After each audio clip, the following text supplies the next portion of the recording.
Monsieur, bonjour et bienvenue à cette rencontre organisée par le Centre d'études et de recherche Mohamed Ben Saïd Aït sous le thème Guerre génocidaire à Gaza, nouvelle séquence coloniale. Merci encore une fois Cessador parce que vous avez mis le cadre et l'orientation générale de cette rencontre, mais aussi vous m'avez facilité le travail aussi avec en précision le déroulé de cette rencontre. Alors, nous avons le plaisir aujourd'hui d'avoir avec nous Agnès Levallois, présidente de l'Institut de recherche et d'études Méditerranée-Moyen-Orient, consultante spécialiste du Moyen-Orient et chargée de cours à Sciences Po. Elle a dirigé récemment le livre Loire de Gaza, excuse-moi, je vais te le prendre. Voilà, un dernier livre qui vient de sortir il y a quelques mois. Et aussi, nous avons le plaisir de recevoir avec nous aujourd'hui Sandrine Mansour, historienne, auteure de plusieurs livres sur l'histoire palestinienne, comme l'histoire, parmi ses livres, ses titres, l'histoire occultée des Palestiniens. Elle est chercheuse au Centre de recherche en histoire internationale et atlantique à l'Université de Nantes. Merci beaucoup à vous d'être aujourd'hui avec nous. On va commencer, vous avez chacune 15 minutes pour un petit mot. Oui, je sais, c'est très difficile. Je pense que, voilà, pour commenter, juste donner un éclairage, que ce soit un éclairage historique ou un éclairage politique de la situation, mais aussi humain, ce qui se passe à Gaza. Je pense qu'il nous faut des heures et des heures. Malheureusement, on doit se plier aussi à la contrainte du temps. Et donc, vous avez 15 minutes pour un premier propos introductif, justement pour savoir un éclairage sur la situation à Gaza et comment vous voyez, vous analysez cette guerre génocidaire. Sandrine Mansour, tfadli. Bonjour, salam alaikum, bonjour à toutes et à tous. Je suis d'abord très contente et remercie le centre de m'avoir invitée. C'est toujours très important de partager et de partager aussi dans ce qui est cher pour nous, le monde arabe, dans lequel on se reconnaît.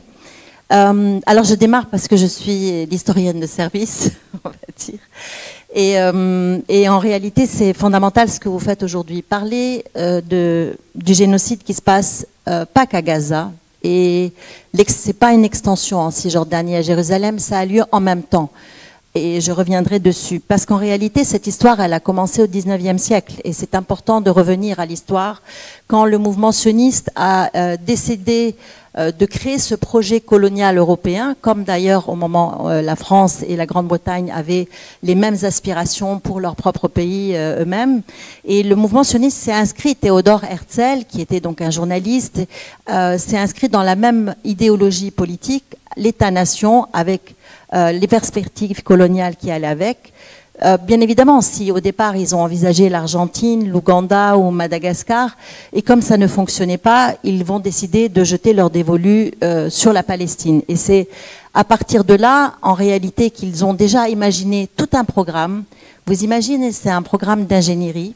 On a un territoire, l'Empire ottoman, qui va être dépossédé, qui va être découpé en morceaux. Les grandes puissances sont en train de faire le partage et le mouvement sioniste a déjà décidé qui demanderait sa part. Et en fait, à l'époque, il faut le rappeler, le génocide contre les Juifs n'a pas encore eu lieu. C'est important de le dire. C'est un projet colonial d'État-nation européen. Le projet sioniste est un projet européen, il ne faut jamais l'oublier non plus. Donc c'est la même mentalité en fait qui est importante et c'est l'idée de l'homme blanc fort qui va dominer ces barbares qu'il faut civiliser. Et tout au long en fait des documentations qu'on trouve dans les archives du mouvement sioniste, on a la même rhétorique que dans les archives de la Grande-Bretagne ou de la France. Et donc l'idée c'est vraiment aussi d'avoir une perspective avec les ressources. Ça, c'est le deuxième maître mot du projet. Et donc, c'est pas seulement la Palestine qui a été la demande du mouvement sioniste. Il y avait la Palestine, il y avait ce qu'on appelait la Transjordanie qui deviendra la Jordanie. Il y avait le Liban, une partie de la Syrie, la moitié du Sinaï et une partie même de l'Arabie Saoudite. Ça, c'était les demandes du mouvement sioniste. Accolé en face, il y avait toutes les ressources qu'on connaissait de l'époque. Bien évidemment, on n'avait pas encore le gaz et pas encore tout à fait le pétrole, mais ça allait venir très rapidement. Donc on est dans cette période-là, dans cette perspective-là, et à partir de 1897, quand il y a le premier congrès sioniste qui a lieu à Bâle, en sachant que c'était à l'époque un mouvement très minoritaire. Ça, c'est important aussi de le rappeler, que la majorité des Juifs n'ont pas du tout adhéré au mouvement sioniste. C'est important de le dire par rapport à ce qui se passe aujourd'hui avec la prise en otage par Israël des Juifs dans le monde, alors qu'en réalité, la majorité, si on compte en nombre vraiment d'habitants, la majorité des Juifs du monde ne sont pas forcément favorables à la politique du sionisme. Mais c'était déjà le cas à l'époque et c'était important de le redire. Mais il n'en demeure pas moins, le mouvement sioniste va s'appuyer sur ce qu'on appellerait aujourd'hui du lobbying, en essayant de faire du lobbying au départ auprès de la Grande-Bretagne, puis de la France, un peu plus tard les États-Unis, on le voit encore jusqu'à aujourd'hui. Il faut se dire aussi dans cette histoire, une continuité dans le projet qui n'a jamais cessé. Donc je vous ai dit le territoire, je vous ai dit la question des ressources, je vous ai dit la question du lobbying. Après, il y a eu le fait de programmer ce projet.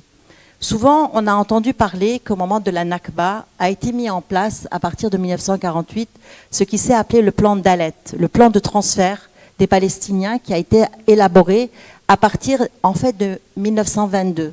1922, le mouvement sioniste en intérieur dans les réunions privées imagine un plan de partage parce qu'ils se rendent bien compte que les Palestiniens ne vont pas céder la Palestine. Et pour information, on a toujours parlé de la question de la terre palestinienne et la propagande aussi sioniste qui disait les Palestiniens ont vendu leur terre. Tout d'abord, ils ont vendu quasiment aucune terre. Par contre, au moment où les sionistes cherchaient à acheter des terres en Palestine, ils en faisaient de même au Liban et en Syrie. Et ça, c'est pas connu. Par contre, au Liban, ils ont acheté beaucoup plus de terres qu'ils n'ont réussi à en acheter en Palestine, puisque le programme, c'était l'ensemble du territoire. Et donc, l'élaboration, c'était ce que j'appelle le programme des 4D. D'abord, la dispersion, donc le transfert, le plan Dalet. Après, la dépossession, prendre tout ce qui appartient aux Palestiniens, pas seulement leurs terres, mais leurs biens, les bijoux, tout ce qui va être utilisé après d'ailleurs par Israël pour se raconter une histoire, y compris l'art, y compris la végétation, les figues de Barbarie, les oliviers. Et après, le dénier la véracité de l'histoire des Palestiniens. Et comme vous savez, il a fallu attendre longtemps avant que les Occidentaux n'arrivent à entendre l'histoire des Palestiniens. Il a fallu attendre le milieu des années 80, au moment où ce qu'on a appelé les nouveaux historiens israéliens, c'est-à-dire ceux qui ont fait comme Benny Morris a été le premier, même si c'est un grand sioniste qui a regretté que l'opération ne se soit pas poursuivie. Il y a Ilan Pappé, Avi Shlaim, Shlomo Sand et beaucoup d'autres ont ouvert les archives de l'État d'Israël et ce qu'ils y ont trouvé corroboré, preuve à l'appui, ce que les historiens palestiniens disaient depuis le début. Par exemple, Aref el-Aref est un grand historien palestinien, qui a tout détaillé parce qu'il a été non seulement historien, mais il a été témoin. Il a été lui-même victime de la Nakba. Donc il a raconté, il a détaillé dans ses livres le nombre de morts, le nombre de blessés. Mais tous ces écrits ont été tus parce que l'histoire est toujours écrite par les vainqueurs. Et cette histoire n'a pas fait exception. Donc le déni d'entendre l'histoire des Palestiniens. Et aujourd'hui, on est dans la phase finale, qui est la question de la disparition. L'objectif du projet, en fait, sioniste, est d'aller jusqu'au bout de son projet. En 2018, il faut savoir qu'au moment où on a entendu parler des accords d'Abraham, c'était la normalisation, ce qu'on a appelé la normalisation. Je n'aime pas beaucoup ce terme parce que c'est comme s'il y avait quelque chose de normal. On est dans une anormalité historique, juridique. C'est l'ONU, la Palestine est le premier dossier qui a été ouvert en 1945 au moment de la Constitution des Nations Unies. Il était déjà présent au moment de la Société des Nations. Et c'est aussi le dossier sur lequel il y a le plus grand nombre de résolutions qui ont été votées. Et c'est aussi sur lequel il n'y a eu aucune résolution de respecter. On est donc vraiment dans quelque chose de tout à fait anormal. C'est pour ça le même terme normalisation me gêne, mais au moment où il était question de créer des liens entre les États arabes et Israël, en réalité, il s'agissait de officialiser des contacts qui étaient déjà là, économiques, militaires, de renseignement, politiques. Il y a à ce moment-là un élément très important, l'État d'Israël vote la loi sur l'État-nation. En fait, officiellement, Israël a annoncé ce qui se passerait aujourd'hui. C'est-à-dire légitimer le fait que n'est un bon Israélien que quelqu'un qui est juif.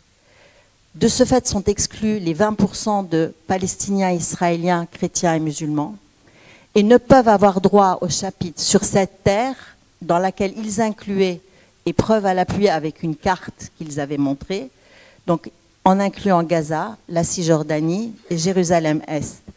Et après, on a vu aussi la carte qui a été montrée par Netanyahou aux Nations Unies, qui incluait le Liban, la Syrie.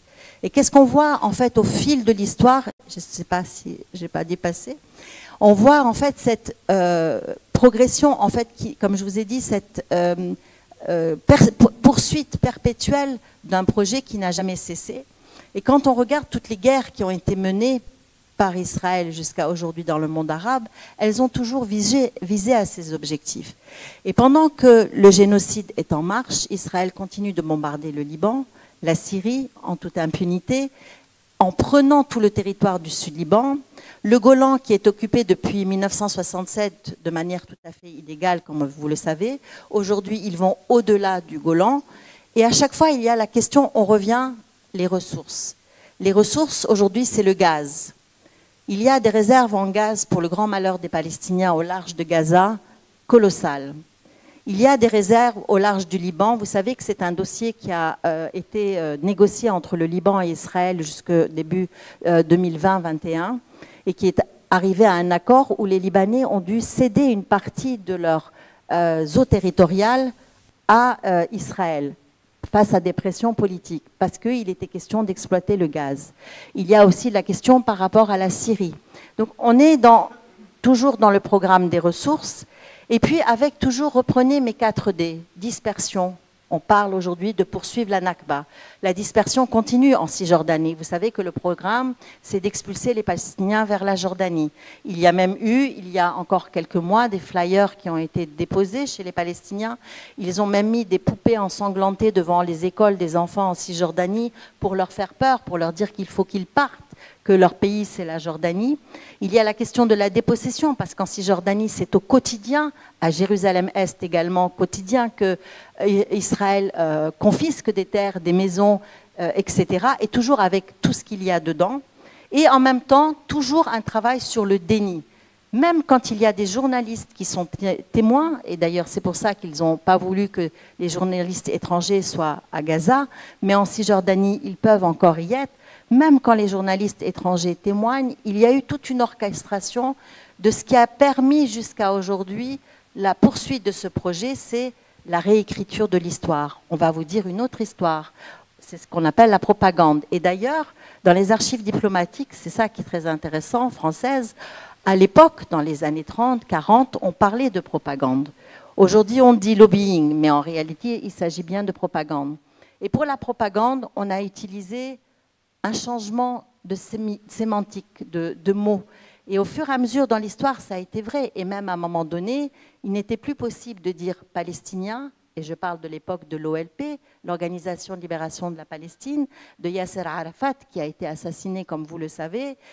C'était des terroristes déjà à l'époque. Il fallait faire passer cette population pour une population non humaine, au mieux terroriste, sinon animal. Et c'est ce qu'on a vu avec les prémices et le début du génocide avec cette déshumanisation.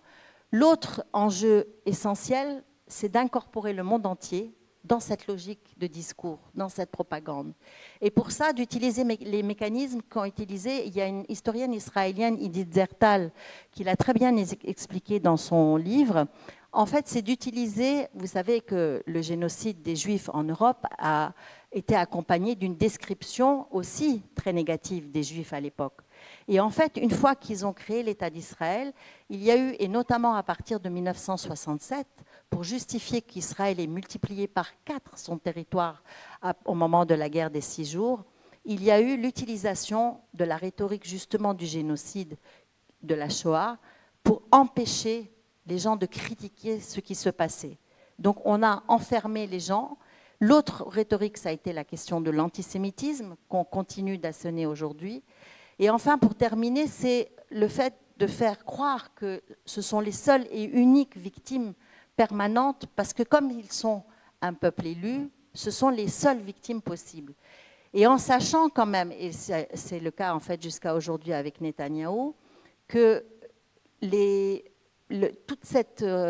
tout ce programme, il est aujourd'hui justifié par des questions religieuses, notamment par l'extrême droite israélienne, mais ce sont des laïcs. Ce ne sont pas du tout des religieux. Et même si a posteriori ils essayent de justifier cela, en aucun cas c'est la réalité. Toute cette perspective pour dire qu'aujourd'hui, il faut revenir à l'histoire pour dire avec urgence qu'il faut sauver le peuple palestinien. Et il faut le sauver, et pour revenir à cette histoire religieuse, au-delà de la question de la religion. Moi, j'ai de la famille à Gaza, ils sont chrétiens palestiniens. J'étais aussi à Jaffa en 1948 avec ma famille, ils ont été expulsés, comme les musulmans. Ce n'est pas une question religieuse, c'est une question nationale. Et il y a même des juifs qui ont refusé, qui étaient palestiniens, qui ont refusé d'adhérer au sionisme, qui ont vécu les mêmes exactions. Donc c'est important de le redire, c'est une question nationale, c'est une question territoriale, c'est une question aussi, et je termine là-dessus, de dignité humaine. En réalité, ce qui se joue, c'est l'avenir du monde. Vous savez, depuis toujours, je disais, si on accepte ce qui se passe en Palestine, c'est qu'on accepte que ça arrive ici. Et en fait, c'est ce qui est en train d'arriver ici et ailleurs. Le déni des droits, la restriction des libertés, pour un tas de dossiers, y compris sur des dossiers juste qu'on a, nous, dans nos villes, dans nos cités, la question de la précarité, la question du droit des enfants, etc. Parce que derrière cela, il y a toutes ces règles, toutes ces lois. Et je vais vous lire 2 petits extraits parce que j'ai la chance d'avoir comme seconde maison les archives diplomatiques. Vous savez, quand il y a eu la Nakba en 1948 et la Naksa en 1967, Israël a systématiquement soit volé les archives palestiniennes, soit démoli les archives palestiniennes. Et donc aujourd'hui, ce qui permet aux Palestiniens et aux historiens en général de dire l'histoire, de croiser les sources, ce sont les archives du monde, les témoignages oraux bien évidemment aussi. Et donc dans les archives françaises, j'ai trouvé un certain nombre de pépites, et notamment quand les Palestiniens, bien sûr, ils se sont rendus compte dès le début de ce qui allait se passer, ils faisaient des manifestations. Il y avait aussi les associations de féministes palestiniennes, elles ont été les premières dans le monde arabe dès le 19e siècle.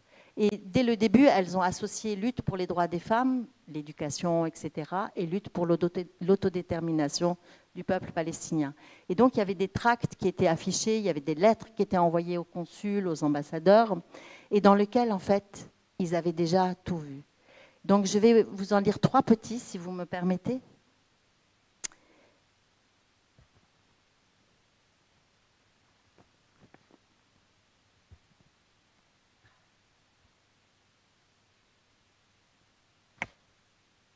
J'ai perdu ma page. Ah, voilà, c'est ça. Donc le premier, c'est de Najib Razouri, qui était un intellectuel palestinien et qui avait écrit un livre qui s'appelle « Le réveil de la nation arabe dans l'Asie turque » en 1905. Et je cite un extrait de son livre. « 2 phénomènes importants de caractères identiques mais opposés et qui n'ont jusque-là pas encore attiré l'attention apparaissent dans la Turquie asiatique. Il s'agit du réveil de la nation arabe et l'essor des Juifs pour établir à nouveau et à une très grande échelle l'ancien royaume d'Israël. Ces 2 mouvements sont destinés à se combattre sans fin, jusqu'à ce que l'un d'entre eux l'emporte. Le destin du monde entier dépend du résultat de ce combat entre 2 peuples qui représentent 2 principes contradictoires. Nous y sommes. » Un autre extrait qui pour le coup était là sur un des tracts, donc qui était donc affiché. Excusez-moi. Et donc c'est un des tracts qui était affiché et dans lequel les Palestiniens s'exprimaient pour alerter. La Palestine subit un mandat auprès duquel la colonisation elle-même présente moins de danger parce qu'il s'appuie sur le principe de l'extermination de l'élément arabe et de la prépondérance de l'élément sioniste. Dans tous les pays du monde, la colonisation finit par être complètement vaincue si rigoureuse qu'elle soit. Mais en Palestine, séparé de la Syrie, chaque jour qui passe emporte avec lui le peu d'espoir qui reste. Dans quelques années à peine, nous verrons nous-mêmes que nous sommes devenus une minorité humble dans notre propre pays, ne possédant plus rien et attendant que les colonisateurs nous permettent de respirer. Cette année 1933. Et puis enfin la dernière, vous voyez que tout avait été dit et tout était très clairement aussi, ils étaient très conscients. Et d'ailleurs, le maire de Jérusalem, en 1898, a envoyé une lettre au sultan ottoman, puisque à l'époque où il y avait encore l'Empire ottoman, et pour lui dire les inquiétudes que les Palestiniens avaient par rapport à ce programme colonial. Et donc le sultan avait interpellé Théodore Herzl, qui avait répondu que rien ne serait fait de mal pour la population, qu'il s'agissait de collaborer avec eux. Et donc, en terminant aussi, voilà. Là, par contre, c'est le côté ce que les programmes sionistes avaient établi. Je cite, « J'aimerais que le peuple américain comprenne bien nos sentiments d'alors et la véritable situation dans laquelle nous étions contraints par cette politique pro-sioniste. Sous la domination britannique et sous la protection des canons et des baïonnettes britanniques, notre pays fut soumis à une invasion d'immigrants étrangers qui entraient dans notre territoire avec le but évident de constituer une majorité de la population, d'y établir un État national dans lequel nous devrions devenir une minorité étrangère dans notre propre pays. Cela nous apparaissait, je crois qu'il apparaîtrait de même à n'importe quel peuple qui se trouverait dans notre situation, comme une injustice monstrueuse et unique. Toutes nos protestations furent ignorées. Les sionistes ne se contenteront jamais d'une partie de la Palestine et d'un statut autonome sous un gouvernement fédéral. S'ils acceptent le plan actuel, ce serait simplement comme un premier pas vers la réalisation de leur but définitif, la création d'un État juif indépendant sur tout le territoire de la Palestine. Et nous y sommes. Merci. Merci beaucoup. Merci Sandrine Mansour pour cet éclairage historique et revenir un peu sur les origines du sionisme, mais aussi une idée qui est très importante, qui est développée à la fin, c'est justement la conscience qu'il y avait chez les Palestiniens d'être une vraie nation, contrairement à un récit qui a été tout le temps répété par la propagande sioniste, c'est-à-dire c'est une terre sans peuple et c'est un peuple qui n'a pas d'identité nationaliste. Et je pense que le texte a été cité, enfin, du maire de Jérusalem, a été cité dans le livre de Khalidi, Rachid Khalidi, sur la guerre contre la Palestine. Et donc, c'était de sa famille, oui, c'était un grand-oncle de Rachid Khalidi, justement, c'est un vieux texte où il y a une vraie sensibilité, une vraie identité nationaliste palestinien qui a plus d'un siècle. Agnès Levallois, c'est à toi. Difficile de prendre la parole après cette première partie. Simplement pour commencer, ce que je dirais, c'est que l'importance de revenir à l'histoire. On voit bien avec les propos que Sandrine vient de tenir, à quel point il est absolument important de remettre cette question dans son contexte historique. Et ça me paraît d'autant plus important qu'au lendemain du 7 octobre, on a eu tendance, alors dans les médias français, à considérer que le 7 octobre était apparu comme ça, qu'il n'y avait aucun contexte historique. Et je me souviens des premières émissions de télévision auxquelles j'ai participé, où quand j'ai commencé à dire « il faut replacer le 7 octobre dans son contexte historique », il y avait des voix qui s'élevaient autour du plateau, considérant que de dire cela, c'était proprement scandaleux, parce que c'était interprété comme voulant justifier ce qui s'était passé, justifier l'attaque du Hamas. Évidemment que ça n'est en rien une justification, mais on ne peut pas comprendre ce qui se passe depuis le 7 octobre si on n'a pas ce rappel historique. Et tous ces éléments de compréhension qui permettent non pas de justifier, mais de comprendre. Et vous vous souvenez peut-être de cette déclaration d'un de nos anciens premiers ministres, Manuel Valls, pour ne pas le citer, qui avait osé dire quand même que d'expliquer, c'était commencer à justifier, ce qui évidemment n'est en rien la situation, mais on ne peut pas ne pas revenir à l'histoire. Et on peut d'autant moins ne pas revenir à l'histoire que certains ministres israéliens eux-mêmes considèrent qu'il faut achever la Nakba de 48. Et ils l'ont dit publiquement, il faut finir le travail, puisque en 48, eh bien, tous les Palestiniens n'ont pas été expulsés de leurs terres. Et donc, pour eux, il convient, depuis le 7 octobre, eh bien, de finir, et c'est l'expression utilisée, finir le travail de 48, et c'est dit de façon la plus officielle qui soit. Rien que cette expression « il faut finir le travail de 48 » permet de dire que nous sommes face à une situation génocidaire, puisque ça veut dire faire partir les Palestiniens qui sont restés ou qui ne sont pas partis en 48, qu'ils n'ont plus la possibilité de rester sur leur terre.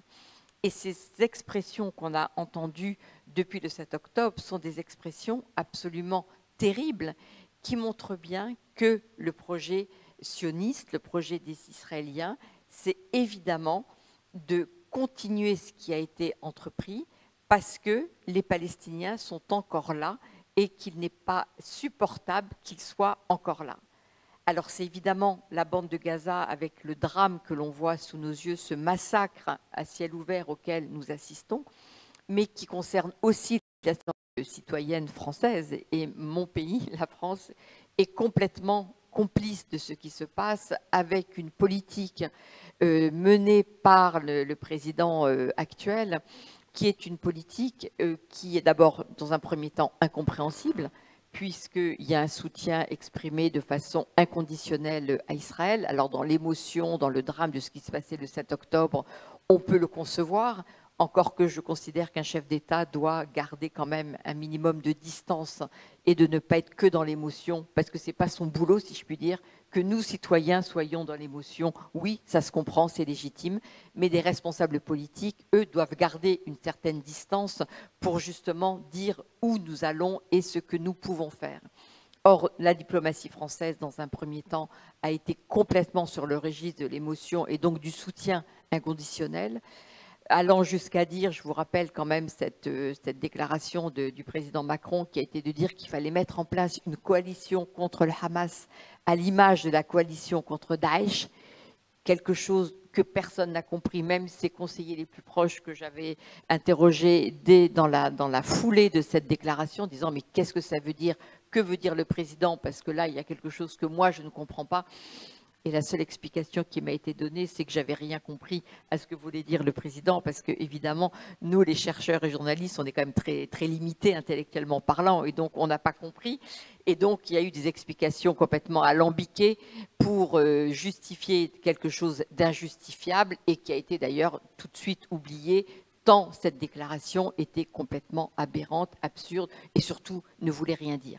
Mais que cette déclaration ait pu être faite, et je trouve ça quand même extrêmement préoccupant et problématique de savoir effectivement ce vers quoi allait cette diplomatie. Et après, on a eu une diplomatie qui a continué à suivre, à complètement soutenir l'État d'Israël pour, depuis quelques jours, voir une légère inflexion, où face aux images de famine et de mort d'enfants, de nouveau-nés, là, on commence à dire que quand même, ce que fait Israël n'est pas acceptable et qu'il serait temps quand même qu'on exerce des pressions sur cet État d'Israël avec la mise en avant de l'accord d'association, vous avez dû suivre, la volonté de l'Europe maintenant de mettre sur la table, je ne dis pas de prendre des décisions, mais de mettre sur la table la discussion sur cet accord d'association Israël-Union européenne, sans qu'on parle encore de sanctions du tout, en sachant que dans cet accord d'association, il y a une clause sur les droits de l'homme, et si on ne peut pas l'actionner tout de suite, cette clause, je ne vois pas ce qu'il faudrait de plus quand on voit le comportement et les mesures prises par Israël dans la bande de Gaza. Ce que je voudrais aussi, ce sur quoi je voudrais insister pour continuer cette discussion que l'on a devant vous, c'est de voir que cette volonté délibérée de la part d'Israël de détruire la bande de Gaza. Ça n'est pas simplement, si je puis dire, détruire le bâti, des infrastructures. Alors les maisons, bien évidemment, les écoles, les centres de soins. On ne peut même plus parler d'hôpitaux aujourd'hui. C'est pour ça que j'utilise le terme de centres de soins, de ce qu'il en reste de ces hôpitaux de campagne qui, tant bien que mal, ont été maintenus par un certain nombre d'ONG qui continuent à travailler dans la bande de Gaza. Donc les universités, les écoles, mais également les cimetières. Moi, ça m'a beaucoup frappé, ces images que l'on a vues de ces bulldozers qui rentrent dans les cimetières pour aller jusqu'à détruire l'histoire des Palestiniens, la mémoire des Palestiniens.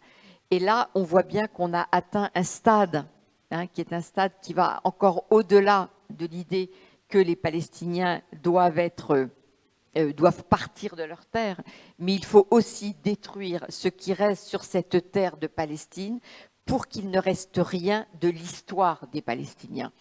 Et donc la volonté affichée est clairement aujourd'hui mise en œuvre, non seulement de les faire partir, mais de détruire, qu'il ne reste rien derrière eux si le projet de faire partir par la force les Palestiniens était mis en œuvre.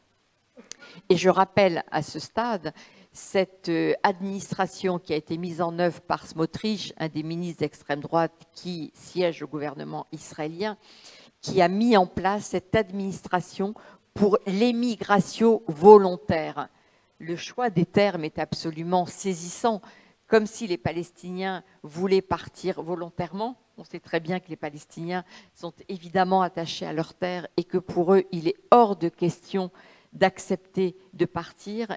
Et c'est pour ça que ce terme mis en œuvre par Smotrich de département de l'émigration volontaire est extrêmement choquant, et le terme est trop faible, le terme de choquant est trop faible, puisque l'on voit que l'objectif, et c'est un objectif clairement assumé, je le dis, non seulement de terminer le travail de 48, donc de poursuivre la Nakba, mais l'objectif, c'est vraiment de rendre la vie à proprement parler invivable, au premier sens du terme, invivable à Gaza, pour que les Palestiniens demandent à partir pour sauver ce qui reste de ce qu'ils sont et pour offrir une vie, même pas décente, mais à leurs enfants, à leurs familles.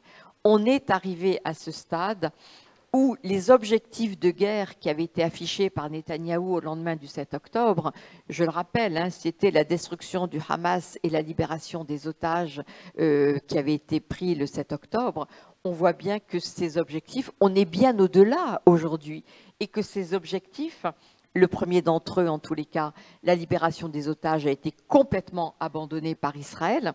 Et pour la première fois, le gouvernement israélien ne met plus ça comme priorité, alors que jusque-là, ça avait toujours été la priorité des gouvernements israéliens. Ça avait été toujours de tout mettre en œuvre pour obtenir la libération des otages. On voit bien qu'aujourd'hui, les otages ont été complètement abandonnés à leur sort et que pour Netanyahou, il est hors, c'est pas ça la priorité.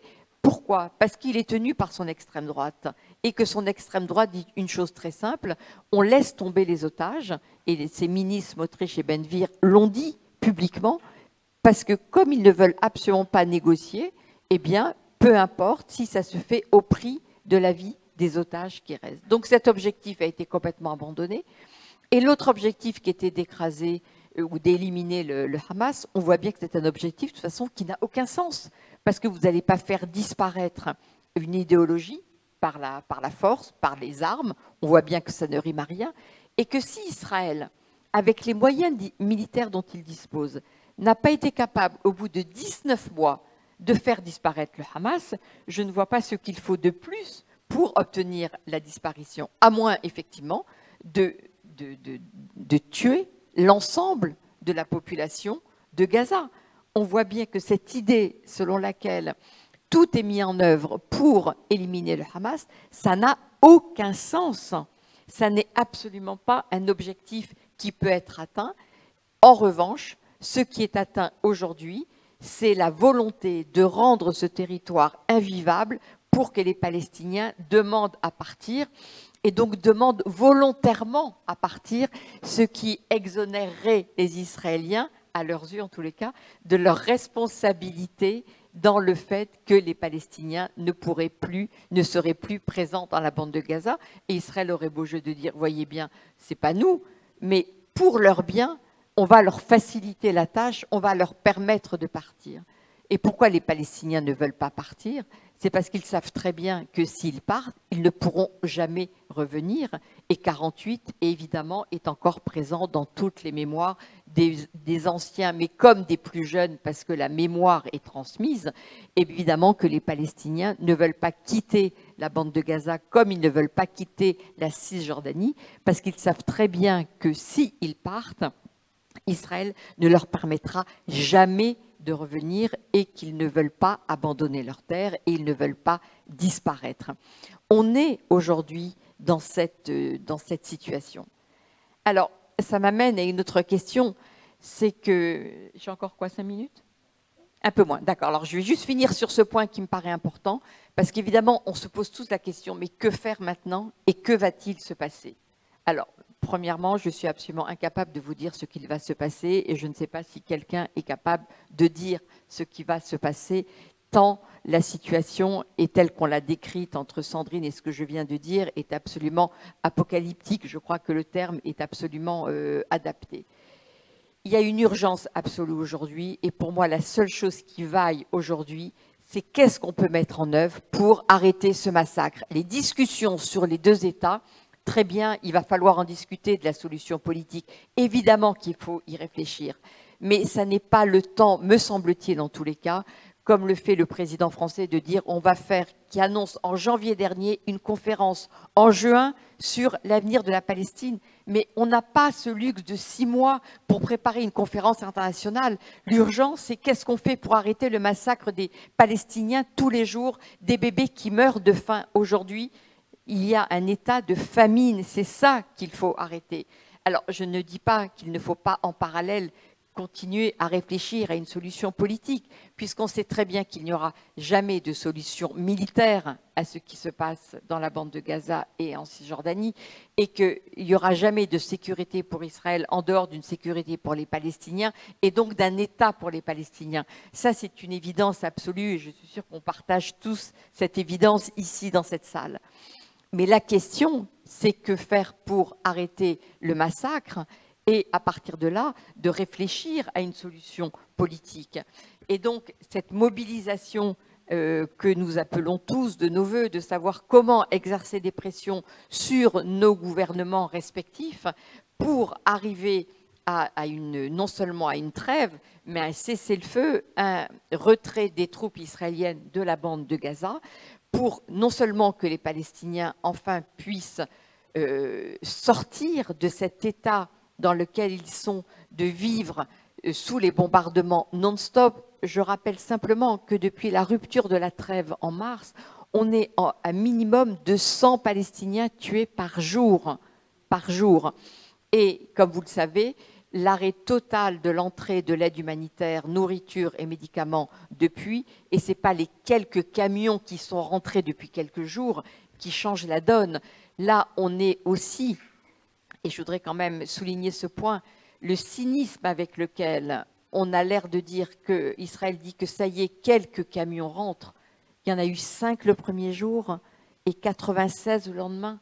De quoi parle-t-on lorsque l'on sait qu'avant le 7 octobre, rentrer dans la bande de Gaza 600 camions par jour et que c'était le minimum pour que les Gazaouis vivent, en sachant qu'à l'époque, les Gazaouis pouvaient quand même cultiver leurs terres et donc pouvaient avoir des ressources propres, pouvaient pêcher et donc la pêche permettait d'alimenter une partie des Gazaouis, et qu'aujourd'hui, avec la nature des bombes utilisées par Gaza, les terres ne sont plus exploitables et ne seront plus cultivables pendant des dizaines d'années, suivant les premiers constats qui ont été faits par des ONG dont c'est le métier. Donc de quoi parle-t-on quand on laisse 5 camions le premier jour et 96 camions le deuxième jour?